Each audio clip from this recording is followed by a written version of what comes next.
Bonsoir tout le monde, il est 19h30. Merci d'être là à la séance du conseil régulière du mois de décembre. Jean-Simon Levert, je suis le maire. On va commencer par l'adoption de l'ordre du jour. Si vous n'en avez pas eu une copie, il y en a sur le bord de la porte là-bas. Ça me prend un conseiller pour adopter l'ordre du jour. Merci Anne. Le point 2.1, c'est une assemblée de consultation.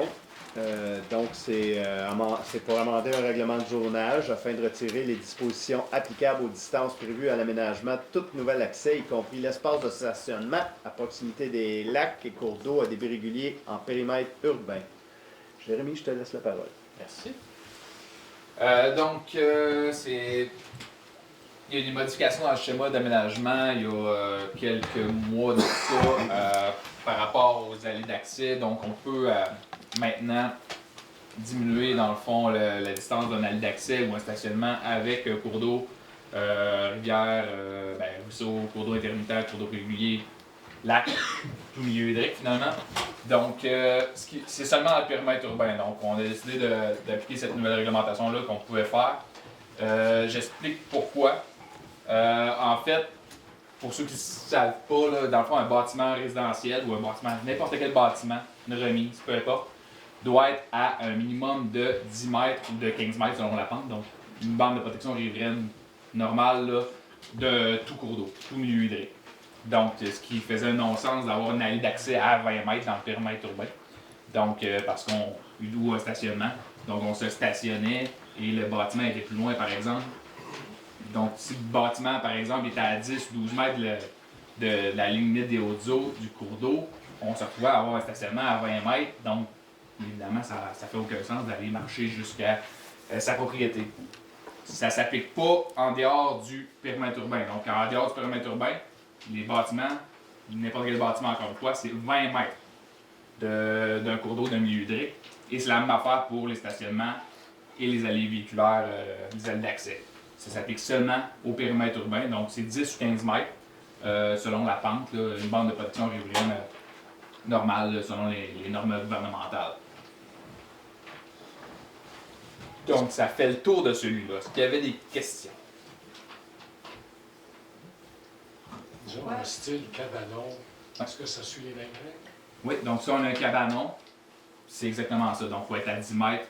Bon, la pente d'habitude, c'est tout le temps 10 mètres, là, à moins qu'on ait une bonne pente. Là, donc à ce moment-là, c'est 15 mètres du cours d'eau. Donc il faut être à 10 mètres du cours d'eau pour une remise ou un garage, quoi que ce soit. Et là, tout ce qu'on veut faire ici, c'est de permettre les allées d'accès à 10 mètres. Même distance. Exact. Pourquoi faire cette séparation de citoyens, là, pourquoi urbain versus les autres? Pourquoi cette différence-là? En fait, c'est par exemple, vous l'avez à droite, là, c'est le périmètre urbain, là, ceux qui ne connaissent pas où c'est, c'est tout ce qui est délimité en noir, donc domaine Lauson, etc. Et nous, tu sais, à l'urbanisme, on doit densifier le périmètre urbain. Donc, ça permet une certaine densification supplémentaire.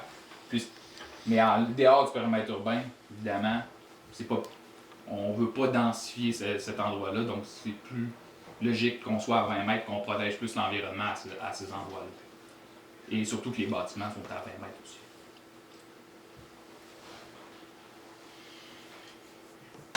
Merci Jérémy. Le point 2.2, c'est on veut amender le règlement de zonage numéro 194-2011 par la modification de la définition de cours d'eau à débit intermittent afin de réaliser une concordance avec le schéma d'aménagement qui a été révisé. Effectivement, donc, merci M. le maire. Dans le fond, le schéma d'aménagement a été modifié et celui-là, comparativement à l'autre, on n'a pas le choix on est obligé de se concorder, donc de changer notre règlement et d'avoir la même définition en fait que dans le schéma d'aménagement. Donc à ce moment-là, pour être pris en défaut, il faut changer notre réglementation et si on peut la lire à l'écran, là, c'est pour les cours d'eau intermittents. Donc, cours d'eau à débit intermittent, c'est un cours d'eau ou partie de cours d'eau dont l'écoulement dépend directement des précipitations et dont le lit est complètement à sec à certaines périodes. Avant, on avait, en fait, présentement, ce qu'on veut changer, c'est ce cours d'eau intermittent doit rencontrer le critère suivant. La superficie du bassin versant doit être d'au moins 1 km². Donc, à ce moment-là, le cours d'eau à débit intermittent, il n'y a pas de bassin versant qui s'appliquera cet été. C'est un cours d'eau. C'est un cours d'eau intermittent. Donc, il n'y a pas besoin de bassin versant, de délimitation. Est-ce qu'il y avait des questions par rapport à ce changement réglementaire? Merci, Jérémy. Le prochain point à l'ordre du jour, c'est le point 3, c'est la période de questions portant essentiellement sur les points à l'ordre du jour. C'est à ce moment-ci que je vous invite à attendre les points à l'ordre du jour, mais je fais une petite modification suite à des communications qu'on a reçues pendant le mois. Les questions, je vais attendre à la fin, lors de la période de questions. Donc, si vous avez des questions à poser pendant l'explication, je vous demande de la garder. À la fin, il y aura la période de questions. Vous aurez droit à une question puis à une sous-question. On pourra répondre si jamais il y avait des choses qui n'étaient pas claires. Mais si vous avez envie de la poser tout de suite, la question sur le point, je donne un point au hasard, 3.2. Ça ne peut pas être 3.2 parce qu'on est au point 3, là, mais si c'était 6.2, bien, si vous avez envie de la poser tout de suite, posez-la, mais sans ça, vous pouvez attendre à la fin de la séance. Ma question n'a rien à voir avec l'ordre du jour. Ça va être à la fin de la séance avec la période de questions aussi. Ça vous va? Merci. Le point 4, c'est l'approbation du procès-verbal du 7 novembre. Chaque membre du conseil a reçu le procès-verbal lors de notre dernier caucus et puis ils en ont fait la lecture. Est-ce qu'il y a quelqu'un qui propose l'adoption du procès-verbal? Je propose ça. Carole propose, tout le monde est d'accord avec ça? Oui. Merci. Le point 5.1, un point statutaire, c'est notre point de subvention aux organismes à but non lucratif. Je te laisse la parole, Carole. Donc, tous les mois, je vous les présente. Donc, ce mois-ci, j'ai seulement l'ombrelle pour 200 $. Donc, je propose d'autoriser le versement des subventions. Donc, à l'ombrelle. Tout le monde est d'accord? Oui. Oui. Donc, pour faire ce paiement-là, il faut faire un virement budgétaire du compte 02 11 000 999 au compte 02 19 000 971 de 200 $ parce que on a un budget pour les subventions aux organismes à but non lucratif. Puis cette année, on a fait un don de 5 000 $ à la Maison de la Famille du Nord pour qu'ils puissent acheter un bâtiment. Donc, en faisant ce don de 5 000 $-là, on savait d'avance qu'on était pour dépasser notre budget de subvention. Donc, pour finir l'année, on a besoin de 200 $ dans ce budget-là. Merci beaucoup. Le point 5.3, Michel, c'est l'adoption du budget de la Régie intermunicipale des Trois-Lacs. Oui, M. le maire, considérant que la Régie intermunicipale des Trois-Lacs a adopté le 25 octobre 2023 ses prévisions budgétaires pour l'année 2024, lesquelles totalisent 3 920 326 $. Considérant que les prévisions budgétaires adoptées par la Régie doivent être adoptées par au moins les 2/3 des municipalités dont le territoire est soumis à sa juridiction, je propose d'adopter les prévisions budgétaires pour l'année 24 telles qu'adoptées par la Régie le 25 octobre 2023 et dont copie est jointe à la présente résolution pour en faire partie intégrante. Est-ce que tout le monde est d'accord avec l'adoption du Régie? Oui. Oui. Merci beaucoup. Le point 5.4, Carole, c'est l'approbation de la quote-part municipale pour le domaine Bellevue de Saint-Faustin-Lac-Carré. L'Office municipal d'habitation des Laurentides a transféré à la municipalité ses prévisions de quote-part pour l'année 2023, donc le domaine Bellevue. Suivant l'entente intervenue avec la Société d'habitation du Québec et la municipalité, doit défrayer un montant représentant à peu près de 10 % des montants des loyers. Donc, la contribution de la municipalité se chiffre cette année à 4 363 qu'on doit défrayer, comparativement à l'année passée de 2 904. La raison, c'est qu'il y a eu des hausses de loyer, donc c'est pour ça qu'on paye un peu plus cette année. Donc, je propose d'approuver la quote-part de la municipalité au supplément de loyer pour le domaine Bellevue pour l'année 2023 et d'autoriser le paiement à l'Office municipal d'habitation. Donc, d'autoriser le paiement de la somme de 4 363,43 à l'Office municipal d'habitation des Laurentides. Tout le monde est d'accord? Oui. Oui. Merci. Le point 5.5, c'est le dépôt de l'extrait du registre contenant les déclarations visées au code d'éthique des membres du conseil municipal et au code d'éthique de déontologie des employés municipaux. Mathieu. Oui, mais en fait, il n'y a aucune déclaration qui a été inscrite au registre cette année. Merci beaucoup. Le point 5.6, c'est le point pour Guy. Oui, en fin de compte, je déclare que j'ai procédé au dépôt de ma déclaration d'intérêt pécuniaire. Merci beaucoup. 5.7, assujettissement au droit de préemption. Anne. Oui, donc c'est ça, le conseil municipal veut se munir d'un droit de préemption sur un lot. C'est le lot qui est situé à côté en face de la Caisse populaire Desjardins, au coin de la rue principale et de la rue de Saint-Faustin. Oui, c'est ça, la rue de Saint-Faustin. Donc, je propose d'autoriser l'inscription au registre foncier du Québec, un avis d'assujettissement qui durerait pour une période de 10 ans. À l'égard du lot en question. Et ça, c'est pour faire soit du stationnement incitatif ou du transport collectif, pour faire du covoiturage ou pour le transport collectif. Donc, c'est le but que la municipalité pourrait avoir accès à ce lot-là en particulier. Donc, Avant que je demande l'approbation des membres du conseil, là, juste pour compléter Anne, là, c'est que nous, on a un œil sur l'ancien stationnement de la Caisse populaire Desjardins, de la Caisse Desjardins. On veut mettre notre droit de préemption, ça veut dire que la journée où ils vont mettre à vendre, on a le droit du premier refus si on veut. On pourrait tout de suite mettre le montant puis le terrain serait à nous. Excusez, est-ce que c'est la norme, 10 ans, ou ça peut être plus long ou moins long? C'est le maximum. C'est le maximum? OK, merci. Donc, est-ce que tous les conseillers sont d'accord avec ça? Oui. Ouais. oui. Merci beaucoup. Ça ne veut pas dire qu'on va automatiquement l'acheter si jamais le montant. Je donne un chiffre au hasard, si c'était 3 millions, puis nous autres, on décidait qu'on ne voulait pas payer 3 millions pour, on aurait quand même le droit de premier refus, mais de dire non, on ne le veut pas. Le point 5.9, Michel, c'est l'appui à la ville de Percé, redevance réglementaire pour contribuer au financement des infrastructures touristiques municipales. Considérant que la ville de Percé a adopté un règlement imposant une redevance réglementaire pour contribuer au financement des infrastructures touristiques municipales en vertu du nouveau pouvoir accordé aux municipalités, considérant que ce règlement a fait l'objet d'une demande de nullité, considérant que le jugement rend cette action illégale, considérant que ce jugement d'égalité compromet aussi grandement le pouvoir de l'ensemble des municipalités du Québec de mettre en place des redevances réglementaires, que la Ville de Percé a pris la décision d'inscrire ce jugement en cours d'appel. Je propose d'appuyer la Ville de Percé dans ses démarches pour faire reconnaître la légalité de son règlement imposant une redevance touristique. Est-ce que tous les conseillers sont d'accord? Oui. Merci. 5.10, Michel, c'est l'appui aux municipalités de Barkmere et de Montcalm dans le cadre de leur projet de création d'une aire protégée dans le secteur Est du lac des Écorces. La municipalité de Mont-Blanc désire apporter son appui pour la création d'une aire protégée sur le territoire de la municipalité Barkmere et Montcalm.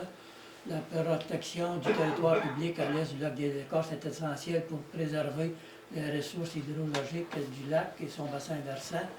Ce projet permettra de consolider des noyaux de conservation en raison de sa proximité avec la réserve Jackrabbit. Ce projet contribuera aussi à consolider la connectivité régionale en s'inscrivant dans l'éco-corridor au Cas-Tremblant. Je propose d'appuyer le projet de création d'une aire protégée dans le secteur Est du lac des Écorces sur le territoire des municipalités de Barkmere et Montcalm. Est-ce que vous êtes d'accord? Oui. Merci beaucoup. Nous sommes rendus au point 6 en trésorerie. Carole, 6.1, c'est l'approbation de la liste des déboursés et des comptes à payer pour le mois. Oui, je vais vous présenter en premier lieu les détails des 20 000 et plus. Je pense que Daniel va le présenter à l'écran dans un instant. Donc, on n'en a pas beaucoup, on n'en a que 2. On a Excapo Incorporé, qui est de 328 347,93. C'est pour les travaux de réflexion d'aqueduc, égouts et voiries pour le parc de la gare. Et on a la compagnie 9408 4134 Québec Inc., un montant de 546 430 pour le décompte 5 des ateliers municipaux. Donc, je vous fais la lecture. Donc, considérant que la liste des déboursés et des salaires du 26 octobre au 22 novembre totalise 1 312 892. Donc, on a pour des chèques 64 535, transferts bancaires pour 1 116 179, Les salaires, 132 177 pour un total de 1 312 892. Donc, je propose d'approuver la liste des déboursés ainsi que la liste des salaires du 26 octobre au 22 novembre pour un total de 1 312 892. Tout le monde est d'accord? Oui. Merci. Le point 6.4, c'est le dépôt de la liste des autorisations de dépenses. Mathieu. J'en fais le dépôt, M. le maire. Merci beaucoup. 6.5, c'est l'octroi d'un contrat à PG Solutions pour l'entretien et le soutien des applications informatiques. Carole.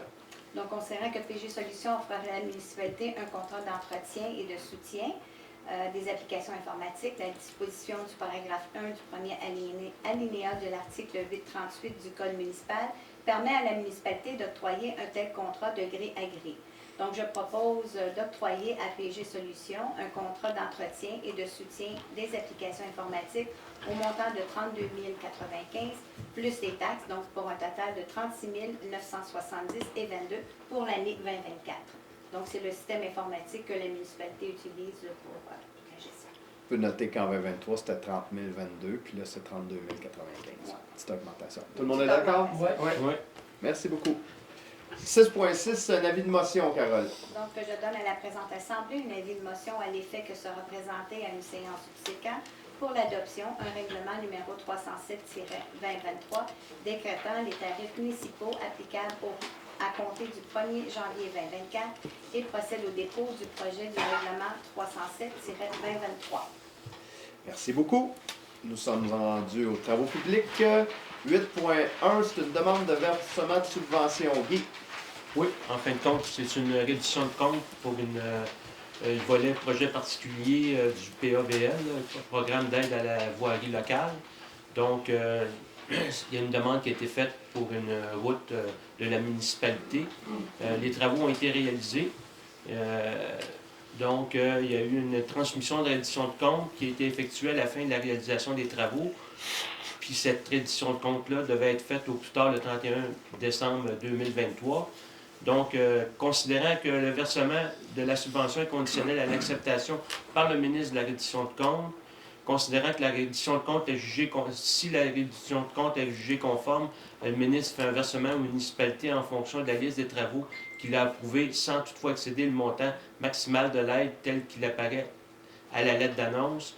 Considérant que les autres sources de financement des travaux ont été déclarées, je propose d'approuver les dépenses d'un montant de 20 000 relatives aux travaux d'amélioration et frais inhérents admissibles mentionnés au formulaire V0321, conformément aux exigences du ministère des Transports du Québec, et reconnaît qu'en cas de non-respect de celle-ci, l'aide financière sera résiliée. Tout le monde est d'accord? Oui. Merci. Guy, c'est une autre demande de financement au 8.2. Oui, c'est encore une reddition de compte, donc qui devait être faite au plus tard le 31 décembre, à compter de la 3e année civile de la date de la lettre d'annonce du ministre. Donc, considérant, je ne lirai pas tous les considérants parce que c'est encore les mêmes considérants que précédemment. Considérant que l'aide financière est répartie en 3 versements annuels correspondant au total des pièces justificatives reçues jusqu'à concurrence de 40 de l'aide financière accordée pour le premier versement, 80 de l'aide financière accordée moins le premier versement pour le deuxième versement, 100 de l'aide financière accordée moins les 2 premiers versements pour le troisième versement. Considérant que les travaux effectués après le 3e anniversaire de la lettre d'annonce ne sont pas admissibles et que les autres sources de financement des travaux ont été déclarées, je propose d'approuver les dépenses d'un montant de 30 000 relatives aux travaux d'amélioration réalisés et aux frais inhérents admissibles au formulaire V0321. Donc, je propose, M. le maire. Tout le monde est d'accord? Oui. Oui. Merci. 8.3, Guy, approbation du décompte numéro 7 de Groupe La Verdure pour les travaux de construction des ateliers. Oui, c'est le décompte numéro 7. Donc, considérant que Groupe La Verdure Construction a présenté son décompte progressif numéro 7 relatif aux travaux de construction des ateliers municipaux au 31 octobre 2023, lequel se détaille comme suit. Travaux exécutés 1 30 925, avenant 1005. Donc, pour un total avec TPS TVQ de 1 185 306. Considérant la recommandation de Jean-François Parent, architecte de PLA, architecte, Je propose d'approuver le décompte numéro 7 produit par le groupe La Verdure Construction et d'autoriser le paiement à groupe La Verdure Construction de la somme de 1 030 925 plus taxes telles que détaillées au décompte progressif numéro 7.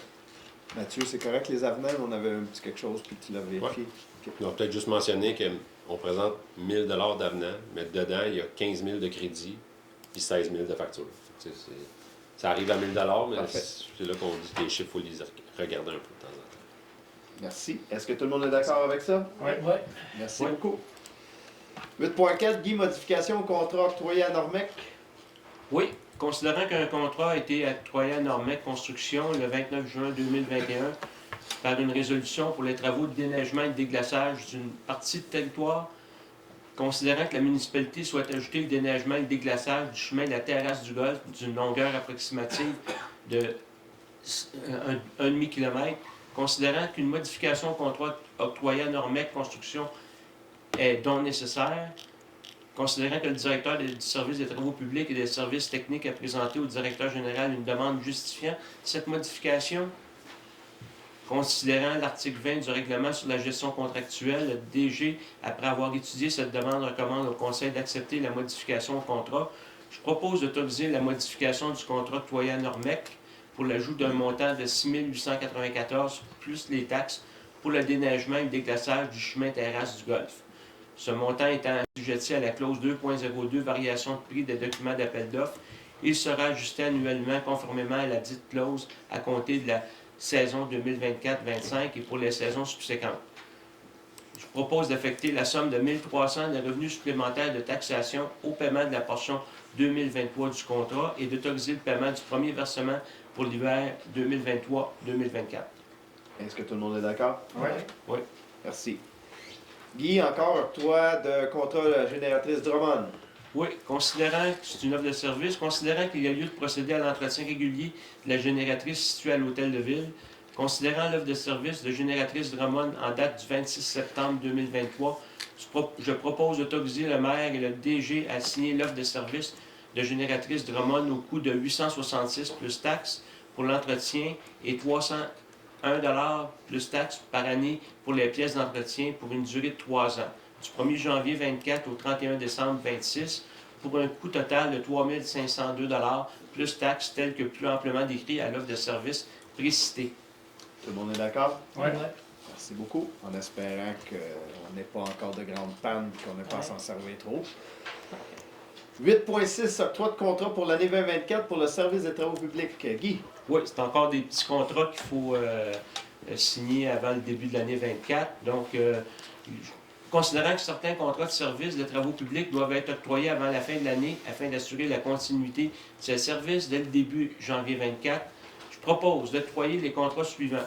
Comme Bitec, au montant de 6,38 plus taxes pour la maintenance annuelle de 2 génératrices.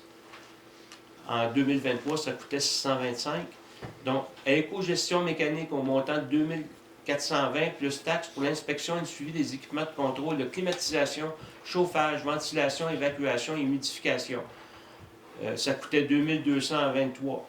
Groupe CI Technologie au montant de 5705 plus taxes pour l'entretien des appareils de climatisation, chauffage, ventilation, évacuation et humidification.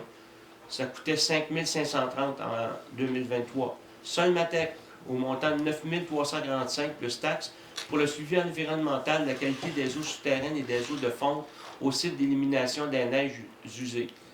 Le coût 23 était de 8900. XDEM Canada LP au montant de 10 603,37 plus taxes pour l'inspection de pompes d'égout sanitaires des 3 postes de pompage. Ça coûtait en 2000, c'était le même montant en 2023.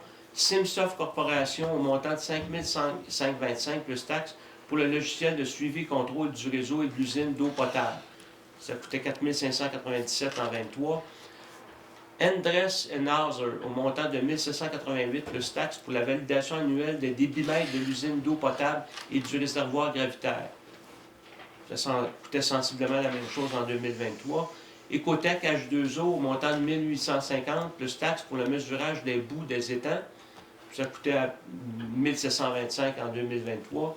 Pont roulant Protec au montant de 950 plus les taxes pour l'inspection du pont roulant.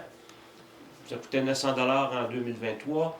prévoit au déneigement au montant de 8 940 plus taxes pour le fauchage des bordures de chemin. Ça coûtait 8 125 en 2023. Vibris au montant de 872 plus taxes pour la vérification de performance sur le débitmètre ultrasonique canal Parchal. Coût 2023, 849. Tout le monde est d'accord? Ouais. Merci. 8.7, Guy, autorisation d'établissement des droits réels de servitude pour des lignes électriques et de télécom rue du Moulin. Oui, considérant qu'Hydro-Québec souhaite établir une servitude sur le lot 4887-358 du cadastre du Québec appartenant à la municipalité, considérant qu'un formulaire d'établissement doit être signé par la municipalité en vue de la confection par un notaire de l'acte de servitude, je propose d'autoriser le maire et le DG à signer le formulaire d'établissement de servitude sur ce lot du cadastre du Québec, dont copie est annexée à la présente résolution pour en faire partie intégrante. D'autoriser le maire et le directeur général à signer l'acte de servitude notarié relativement à ce lot du cadastre du Québec appartenant à la municipalité. Tout le monde est d'accord? Ouais. Merci. Encore Guy, travaux de rénovation des salles de bain de l'hôtel de ville. Oui. Donc, ça concerne les salles de bain de l'hôtel de ville qui étaient très vétustes. Je ne sais pas ça fait combien d'années que ça n'a pas été rénové, mais ça faisait un bon bout de temps. Considérant que des travaux de rénovation des salles de bain de l'hôtel de ville ont été effectués, que le coût des travaux avait été préalablement estimé à moins de 25 000, considérant que des travaux imprévus ont dû être réalisés, ce qui a occasionné des coûts supplémentaires non prévus, je propose d'entériner le contrat octroyé à Construction Donald Provost pour la rénovation des salles de bain de l'hôtel de ville au coût de 26 204 plus taxes pour un total de 30 128 et d'autoriser le paiement de la somme de 30 128 à Construction Donald Provost. Les crédits seront pris à même les revenus supplémentaires de taxes 2023. Tout le monde est d'accord? Ouais. Ouais. 8.9, travaux d'électricité nécessaires suite aux travaux de remplacement des unités de climatisation de l'hôtel de ville. Guy? Ouais. Considérant que les travaux de remplacement des unités de climatisation de l'hôtel de ville devaient nécessiter certains travaux d'électricité, considérant que divers problèmes ont été rencontrés au cours de la réalisation des travaux, occasionnant des coûts pour travaux d'électricité non prévus initialement, je propose d'entériner l'engagement des dépenses au montant total de 25 444 plus taxes pour un total de 31 554 et d'en autoriser le paiement à Tremblay Électricité Technologie. Les crédits seront pris à même les revenus supplémentaires de taxes 2023. Tout le monde est d'accord? Ouais.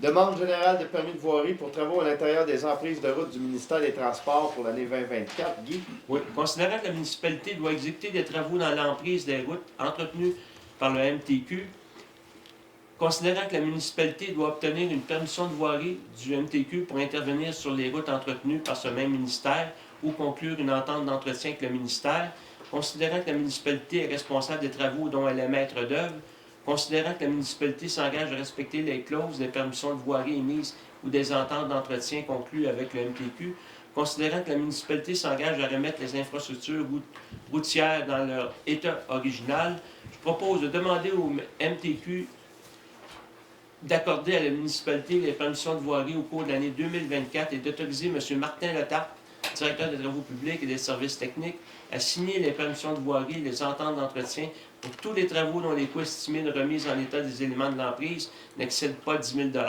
puisque la municipalité s'engage à respecter les clauses de la permission de voirie et des ententes d'entretien conclues. De plus, la municipalité s'engage à demander les permissions requises chaque fois qu'il sera nécessaire. Tout le monde est d'accord? Ouais. Merci Guy. On est rendu en comité consultatif d'urbanisme. Le point 9.2. Alain. Oui, je vais présenter une demande de permis déposée par M. Martin Lafontaine en faveur d'une propriété située sur la rue principale. Ceux qui s'y connaissent, c'est dans le secteur de la Joie. C'est une petite maison qui avait brûlé sur le bord du lac, au lac Carré, secteur lac Carré. Puis là, il y a un projet qui s'en vient là. Les travaux projetés visent la construction de bâtiments résidentiels, un triplex. Puis les travaux proposés respectent les critères du PIA 0002, considérant que le comité consultatif recommande au conseil municipal d'approuver le PIA.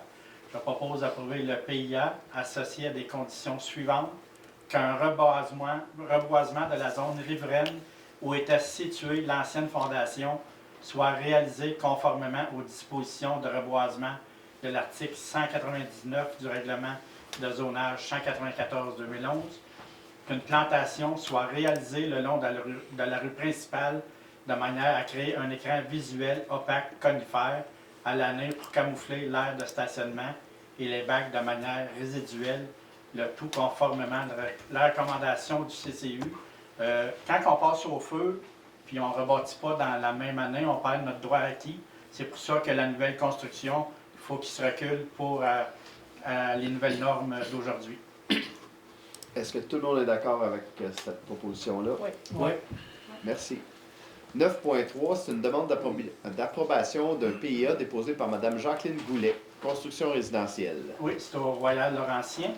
C'est l'allée du centre. Considérant qu'un permis a été déposé au service de l'urbanisme et de l'environnement par Mme Jacqueline Goulet en faveur d'une propriété située sur l'allée du centre, considérant que les travaux proposés respectent les objectifs et critères du PIA 005, considérant que le comité consultatif d'urbanisme recommande au conseil municipal d'approuver le PIA, je propose d'approuver le PIA associé à la demande de permis de construction en faveur de la propriété située à l'allée du centre, le tout conformément à la recommandation du CCU. Tout le monde est d'accord? Oui. Un beau projet. Merci. Nous sommes rendus au point 11, urbanisme et environnement. Avant qu'Alain commence à la lecture de cette adoption de second projet de règlement, M. Michel Bédard.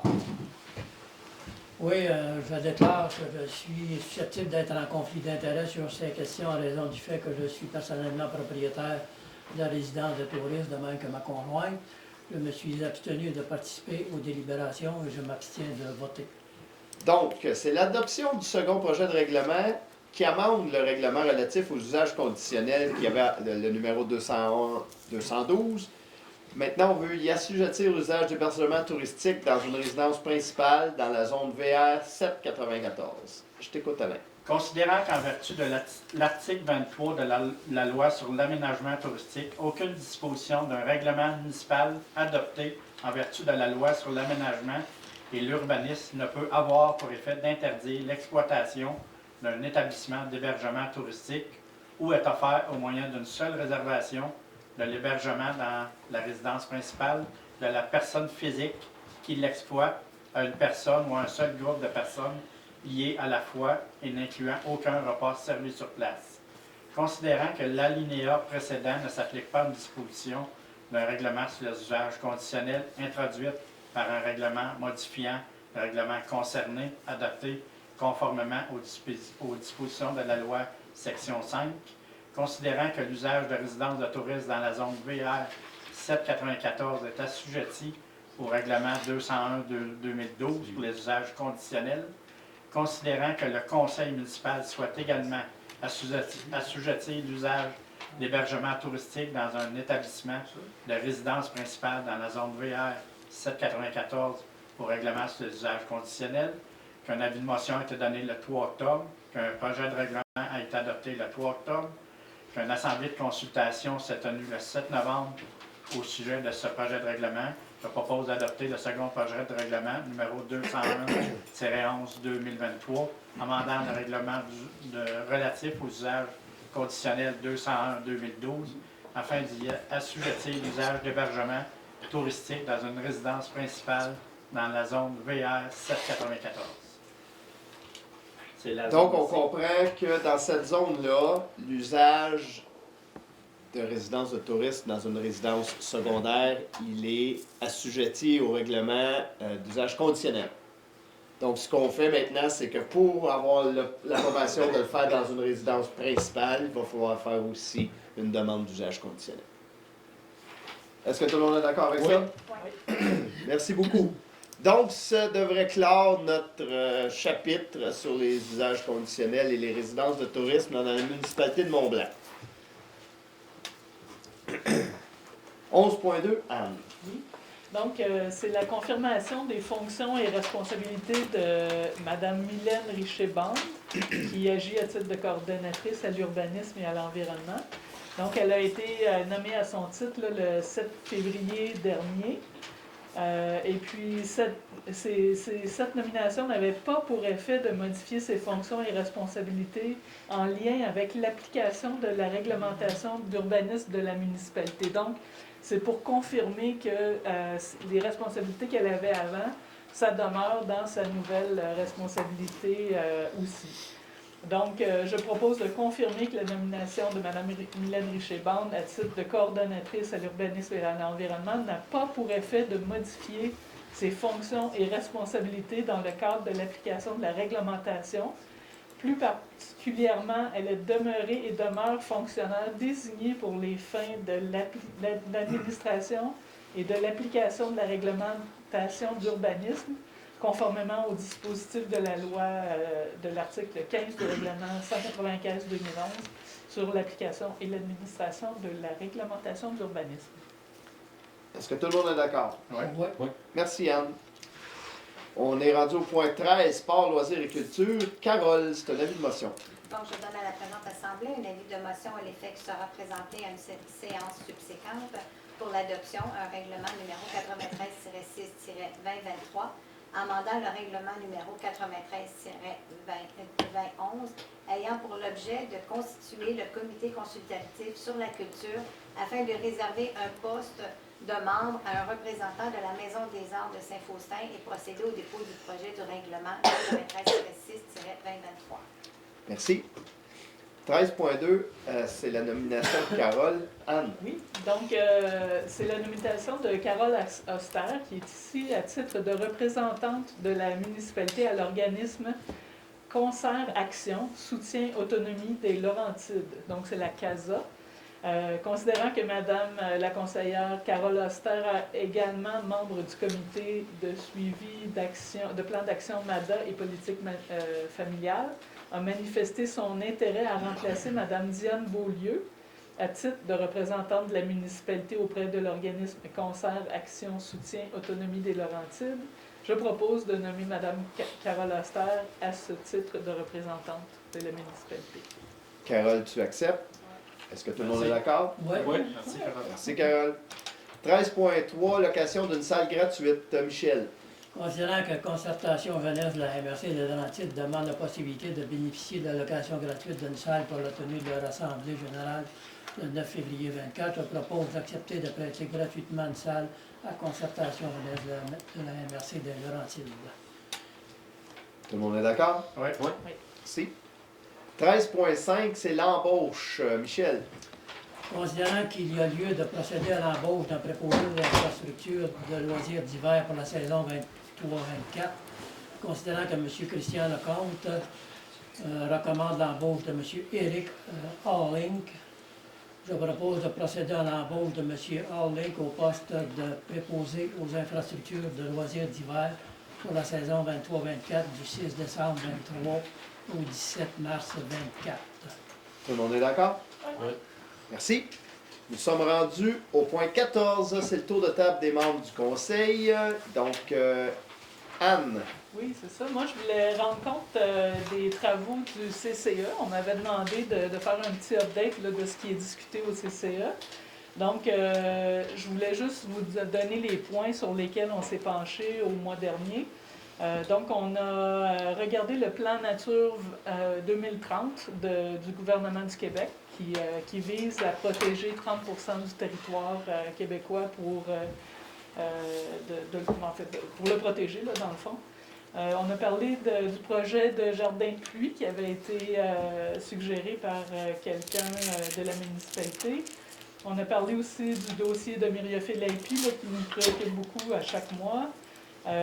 Du plan d'action sur les matières résiduelles, de la certification de la ville comme amie des monarques. On a aussi parlé de la gestion des installations sanitaires, des îlots de chaleur aussi. On veut regarder comment on pourrait faire des projets de plantation pour essayer de diminuer les effets des îlots de chaleur. Donc, c'est ça sur quoi les membres du CCE travaillent dans les mois qui viennent. Super intéressant, merci Anne. Carole. Programmation Culture Hiver 2024, ça s'en vient, nous avons travaillé dessus. Je croyais que c'était déjà sur le site, mais malheureusement, ce n'est pas encore sur le site. Donc, ça va venir d'ici quelques semaines que vous allez avoir la programmation qui devrait être sur le site pour toutes les activités 2024 cet hiver. C'est clair. Merci. Michel. Oui, la semaine dernière, on a eu des bénévoles là, qui ont ramassé des sous pour la guignolée. Alors, ils ont ramassé 5 700 $. C'est un nouveau record. Alors, on tient à les remercier et les féliciter. Ensuite de ça, la semaine passée, on avait demandé la hauteur de l'échelle des pompiers du camion de Mont-Blanc. C'est à l'échelle de 75 pieds, qui peut faire peut-être 5 étages à peu près, là, parce que les échelles, il faut les mettre de biais. Fait que 5 étages, c'est à peu près ça la norme. Par contre, à Mont-Tremblant, il y en a une de 95 pieds. Alors, toujours quand il y a des incendies du genre, notre équipe arrive toujours en renfort. Fait qu'on peut se rendre peut-être à 7-8 étages avec celle de Mont-Tremblant. Tout dépend là, du positionnement sur le terrain. Fait que c'est une réponse à une question de la dernière réunion. C'est tout. Je vous remercie beaucoup. Merci. Guy? Oui, pour revenir à une suggestion de Mme Rose concernant les ateliers municipaux, il y a des photos qui ont été publiées de l'intérieur du garage municipal. Donc, ça donne une petite idée là, de où on en est rendu. Puis, tantôt, M. le maire a mentionné que qu'on venait de clore toute la saga sur les résidences de touristes. Moi, je voudrais souligner, parce qu'il n'y a pas beaucoup de villes qui l'ont fait, le travail de Mme Gauthier. Si on se remémore, ça a débuté en janvier, cette histoire-là, avec la loi de la CAQ. Puis ça a duré jusqu'en décembre. Puis là, on vient de clore ce chapitre-là. Fait que moi, je veux souligner le travail de l'administration, surtout de Mme Gauthier. Service d'urbanisme également.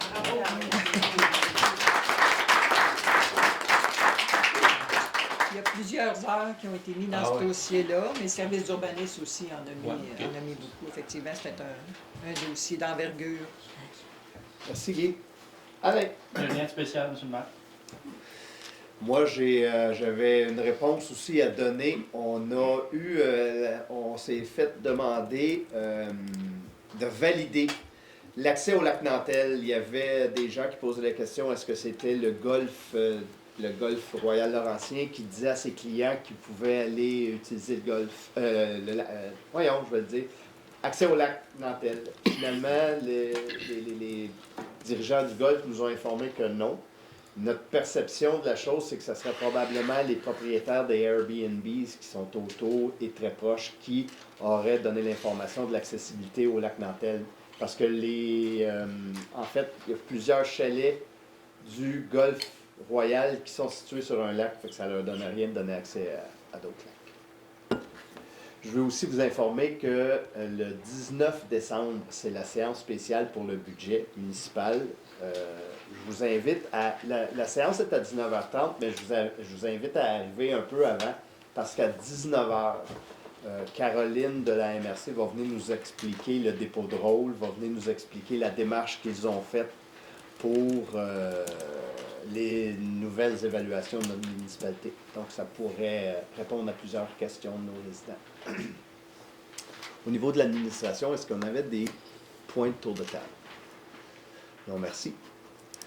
On est rendu à la période de questions. Il est 20h13, donc on va se donner 30 minutes jusqu'à 21h, jusqu'à 20h45 pour la période de questions. Je vous invite à vous lever, à vous diriger au lutrin en avant, vous identifier, vous avez le droit à une question puis une sous-question. Bonjour. Bonjour. Je m'appelle Catherine Leblond. J'ai propriétaire de 2 terrains sur le lac Nantel, le magnifique lac Nantel. En fait, je pense qu'un de mes propriétés est juste à côté de ce passage qui est souvent utilisé pour l'accès public. On a déposé nos permis, on a eu nos permis, on a investi beaucoup d'argent dans ce projet, beaucoup de temps. C'est un projet de ma famille, de mon mari, avec ma fille. Et on a eu une révocation de nos permis récemment. J'ai aussi envoyé une lettre à tout le monde sur le conseil pour expliquer notre situation. Et ma question, finalement, c'est quelles sont les prochaines étapes que je devrais prendre, poursuivre pour remettre nos permis en place pour trouver une façon avec une dérogation mineure. Comme c'est un sujet qui est pointu et personnel, Oui. je vais vous inviter à communiquer avec l'administration pour on va pouvoir vous répondre exactement puis sans trop donner. Donc, est-ce qu'il y a une heure à laquelle je suggère que je puisse communiquer avec vous autres demain ou... Il n'y a pas vraiment d'heure particulière. Je pense qu'on a déjà des démarches. Il y a encore des validations qui sont en train choses d'être en faites cours. dans le dossier. Un courriel devrait vous être envoyé pour vous donner une certaine réponse. Là. Mais comme M. le maire dit, c'est un dossier particulier Oui, qui c'est ça, c'est vraiment... C'est ne personnel, là, devrait je pas pense. être C'est discuté partagé. en réunion du conseil, Ouais, c'est ce ça. que je comprends là, de M. le maire. Mais il y a une réponse qui va vous être envoyée. On est en train de faire des validations encore dans le dossier. Parce que oui, la ville a accepté que j'achète ce terrain avec une petite maison délabrée dessus. Et en fait, c'est pas bon pour les autres citoyens autour du lac de voir cette maison. Il y a des gens qui l'utilisent pour dans l'été. On trouve des bouteilles d'alcool sur le terrain. On veut investir de l'amour dans ce terrain et on veut le faire de façon normal, en fait. Mais on a compris votre, je vais dire, votre détresse, c'est peut-être un grand mot, là, dans votre lettre. On l'a lu ensemble, le conseil. Il demeure que, comme Mme Gauthier dit, il y a des choses qu'on doit valider avant de vous donner une réponse. Donc, j'attendrai quelques jours avant de Je suis à recevoir votre disposition en personne aussi. OK. Si on a besoin que je vienne, je peux être là. Je suis dans les Laurentides ce soir, donc je peux être là demain matin si c'est nécessaire. Ben, demain matin, ce serait trop tôt là, parce qu'on a encore des validations à faire avant de vous envoyer, de vraiment vous donner une réponse complète. Merci. Merci. Bienvenue. Désolé.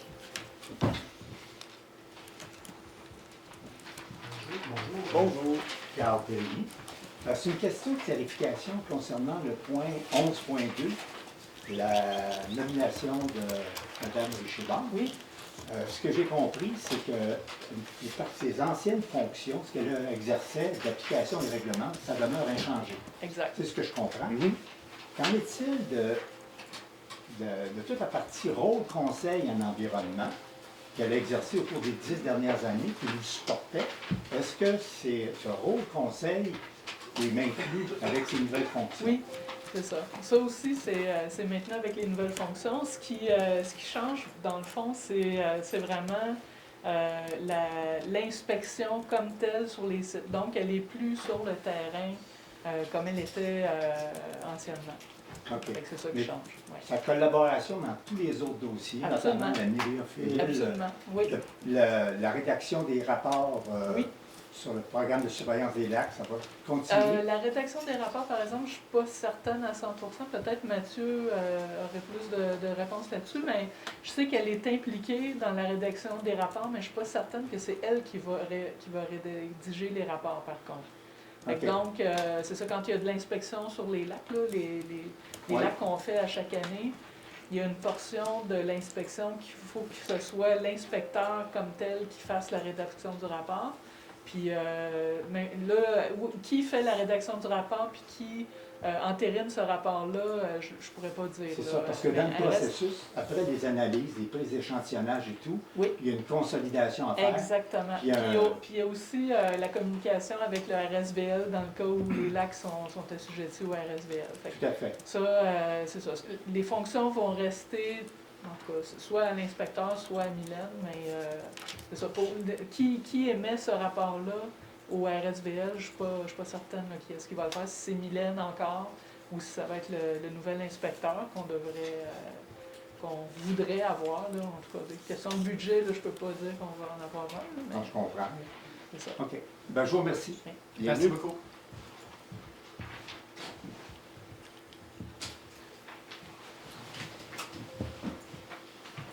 Bonjour. Guillaume Gissinger, c'est 509 rue Lauzon.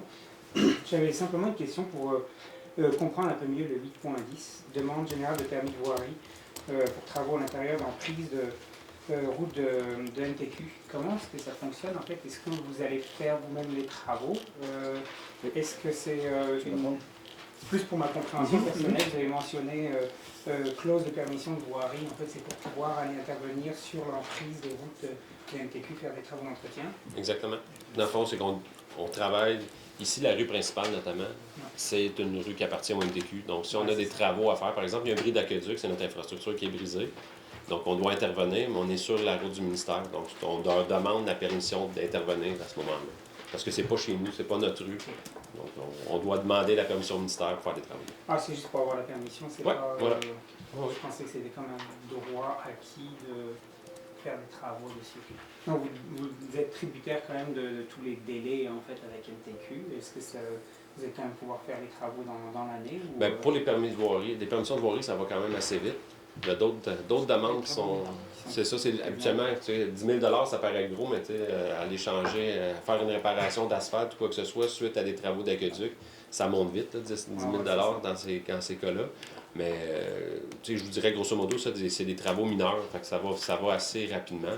Ce qui est plus long, c'est si on veut refaire, par exemple, une longue section, qu'on dit ben, que c'est pas nous, de toute façon, qui pouvons la faire. Il faut qu'on demande au MTQ de refaire, par exemple, la rue principale. Ben, c'est à eux, c'est leur chemin.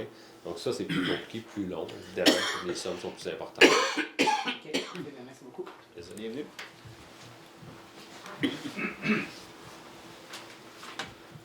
Bonsoir. Bonsoir. Daniel Picard.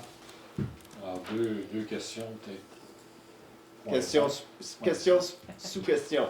Alors, je fais un suivi, M. le maire, avec le projet, là, à savoir si on a fait des pas en avant avec la négociation avec le gouvernement pour aller chercher une subvention ou un remboursement là, pour les contaminations du terrain. On n'a pas de suivi, on n'a pas eu de nouvelles ce mois-ci, Mathieu? Non, je pense que c'est dans le mois à venir. J'ai Gilles qui doit contacter qui a un contact avec les gens du ministère. De mémoire, il y a un rendez-vous qui a été pris, là, mais exactement la journée, je ne l'ai pas. On se parlait pas de... Non, il n'y a pas d'avancée. En espérant qu'à cette journée-là, ça serait... Moi, on va danser sur les tables. Moi, je peux vous promettre que la journée que ça va être réglé, je vais être le premier à l'annoncer parce qu'on se souvient que c'est moi qui l'ai porté ce projet-là au départ quand j'étais conseiller municipal. C'est moi qui l'ai comme vendu. Là. Je fais partie des gens très impatients qu'on passe à la prochaine étape. Super. L'autre chose par rapport à ça, c'est l'implication sur le budget 2024. Est-ce que vous pensez qu'il va y avoir un impact sur le budget défavorable, favorable ou status quo? La façon qu'on a regardé ça... Statu quo. Il n'y a pas d'impact supplémentaire pour les charges aux citoyens. De où on est aujourd'hui.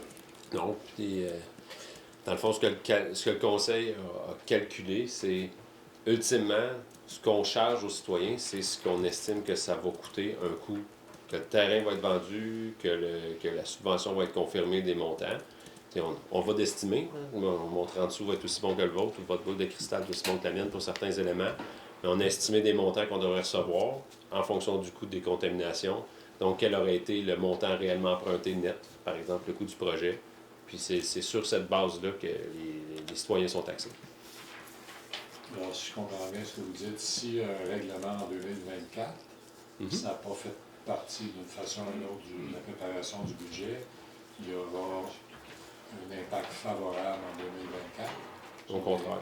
Non, ce que je vous dis, c'est que quand on prépare, quand le Conseil prépare le budget, dans le fond, le coût en lien avec la réhabilitation du terrain, c'est, dans le fond, tout le coût a été assumé par des subventions puis un règlement d'emprunt présentement. On est d'accord sur ce point-là. On a emprunté de l'argent, on va recevoir une subvention et ultimement, on va vendre le terrain.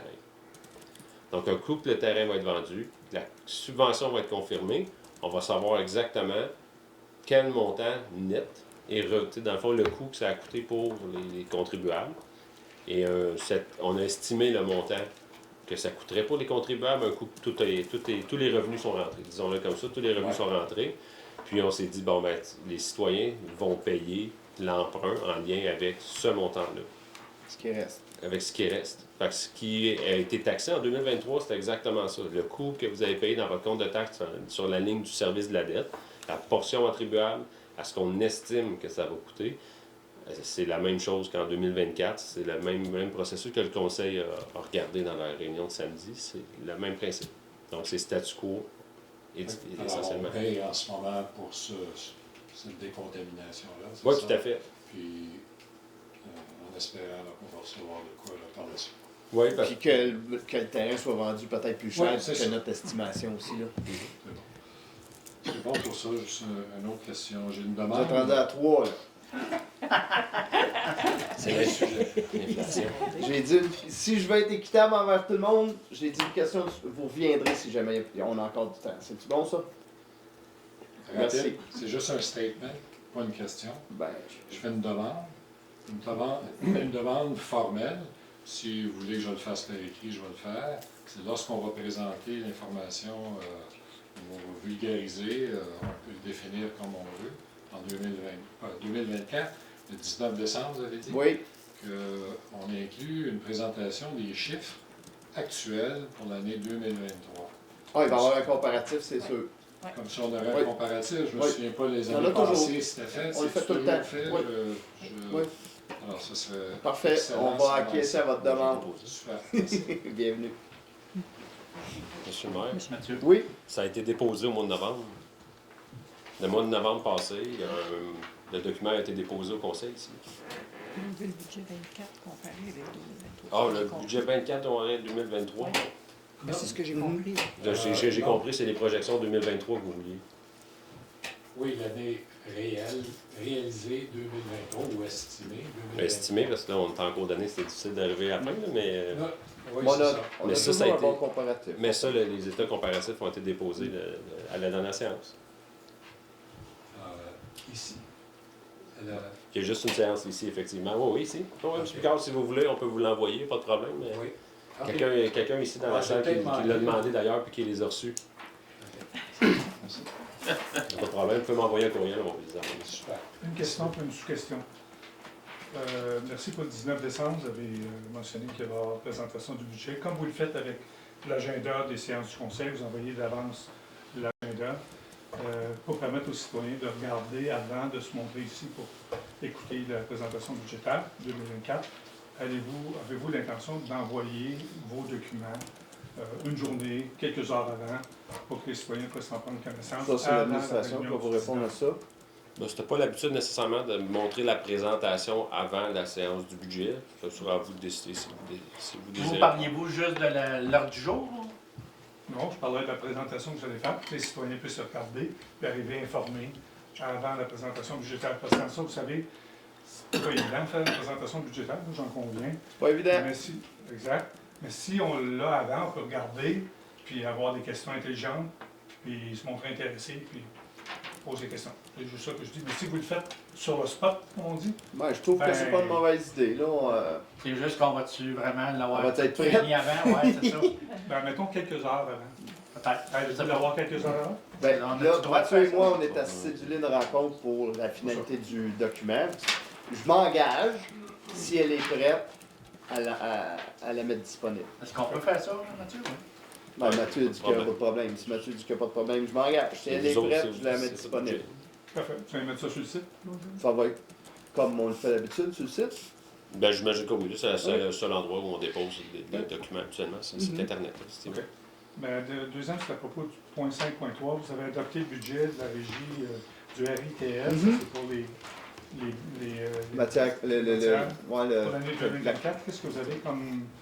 Qu'est-ce qu'ils vont vous donner en termes d'augmentation de coûts? par Ah, rapport à c'est 2023? important. C'est important. J'allais faire la parenthèse. Mathieu, tu Ben, le budget a augmenté de 780 000 de mémoire, qui est l'équivalent à peu près 20 quelques %.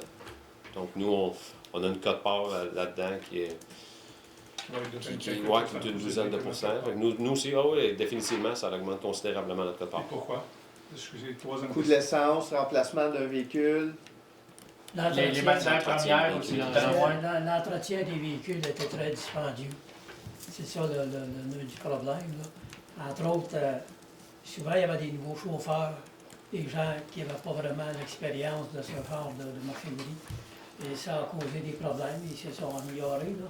Mais le gros là, de la surprise 23, c'est le coût d'entretien des camions qui a explosé.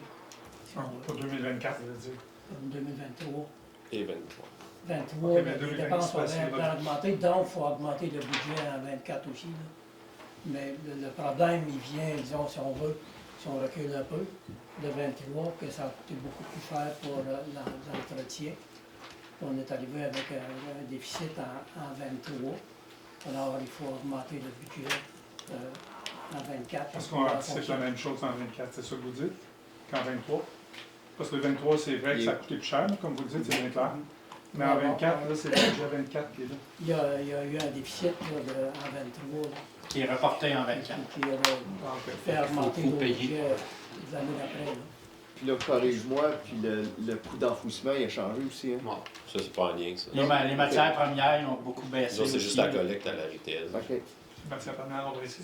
Oui, ils ont beaucoup baissé les matières premières. Hein. Non, mais c'est le. Ah, mais là, vous mélangez un petit peu les choses. Ok. Là. Dans le fond, la RITL, c'est vraiment juste la collecte et le transport. Ok. Donc, la collecte et le transport, ce que M. Bédard expliquait, c'est que ce qui est la hausse du budget, c'est que présentement, les taux horaires de réparation de véhicules, surtout en machinerie lourde, ont explosé partout. Dans tous les garages, ça a vraiment considérablement augmenté. Et le prix des pièces est devenu, je m'excuse, mais complètement fou. Là. Depuis la pandémie, là, il y a des pièces, c'est du simple au double. Puis on parle des camions qui sont quand même vieillissants. Ils en ont acquis quelques-uns, mais ils ont une bonne flotte qui est quand même assez vieille. Puis il y a eu, on ne s'en cachera pas, là, il n'y a plus de mécaniciens. Il n'y a plus de mécaniciens pendant un certain moment à la RITL. Donc il y a eu un manque d'entretien un peu sur les véhicules. Fait que ça les rattrape tranquillement pas vite. Donc essentiellement, c'est ça. Puis la RITL, c'est des employés, du diesel, puis des réparations. Fait après ça, là, je simplifie ça beaucoup. Là. Il y a évidemment d'autres choses autour. Mais à la base, là, sur le budget total de 3 quelques millions, il y a près d'1 million qui c'est des réparations de véhicules ou toutes des dépenses en lien avec les véhicules. Donc c'est essentiellement ça qui justifie la hausse. Est-ce que vous avez vécu comme difficulté en 2023? Vous pensez avoir la même difficulté en 2024 dans le budget pour avoir une augmentation de 20 quelques % par rapport à 2023? Bien, nous, excluez la personne qui parle, parce que moi, j'ai pas fait le budget.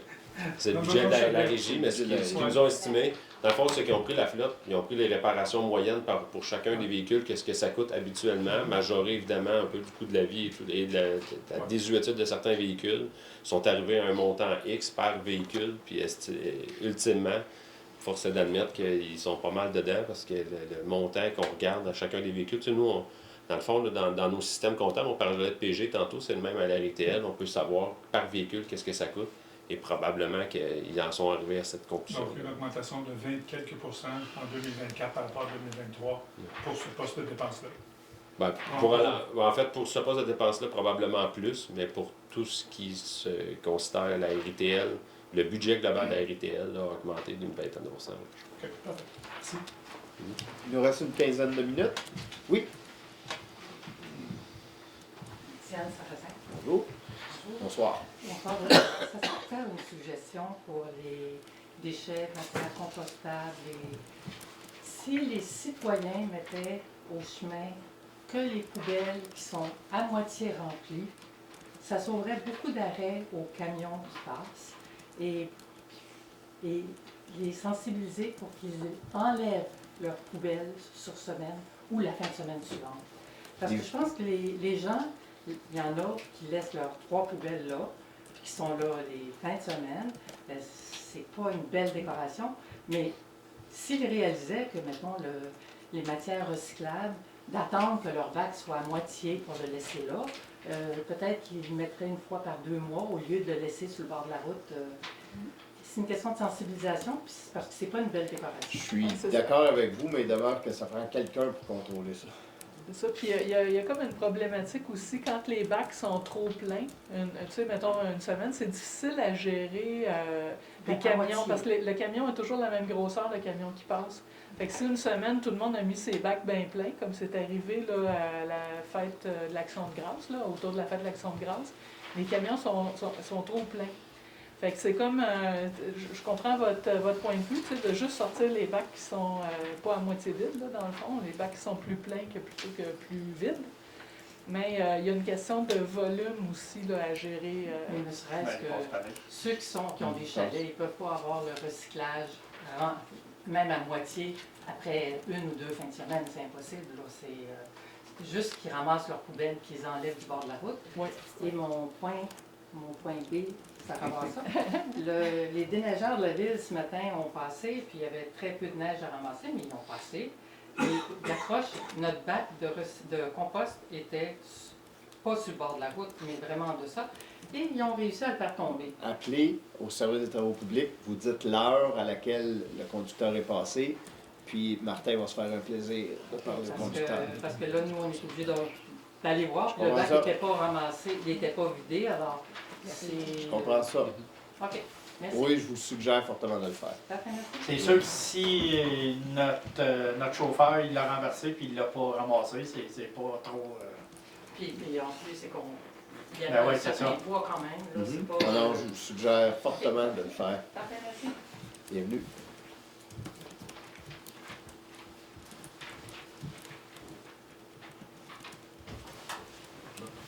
Michel Leroy, Lac Sauvage.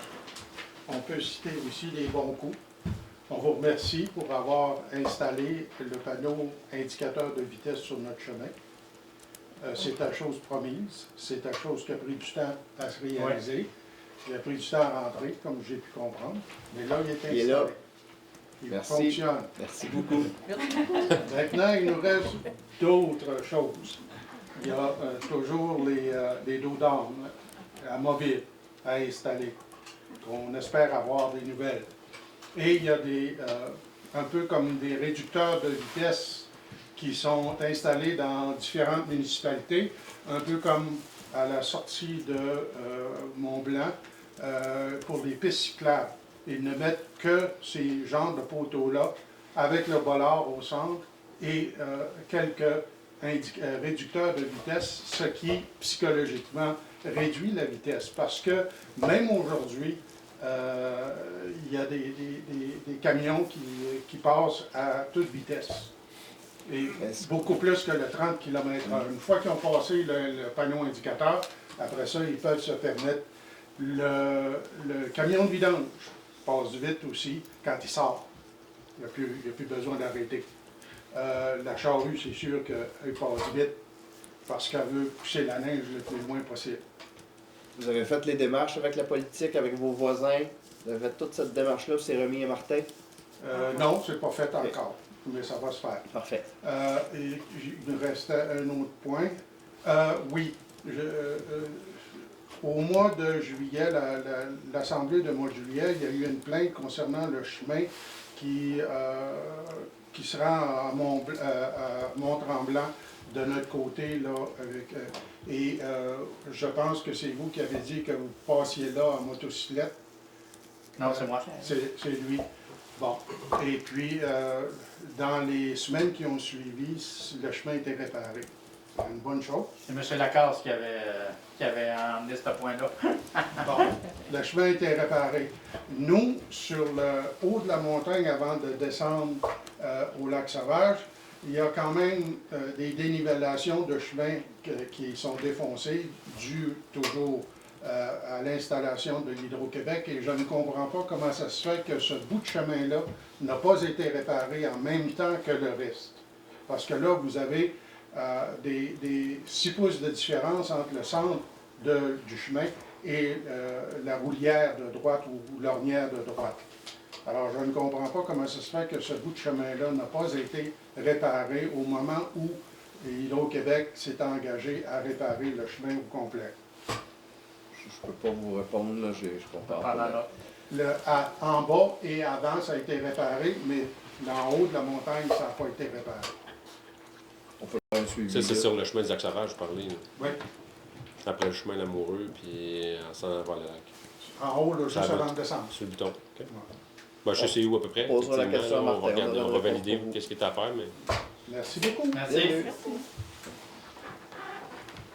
5 minutes. Merci. Ça va me prendre quelqu'un pour proposer la levée. Monsieur le maire. Monsieur Michel Bédard propose. Est-ce que tous les conseillers sont d'accord? Oui, oui. Merci beaucoup. Merci beaucoup tout le monde. Bon retour à la maison. On se voit le 19.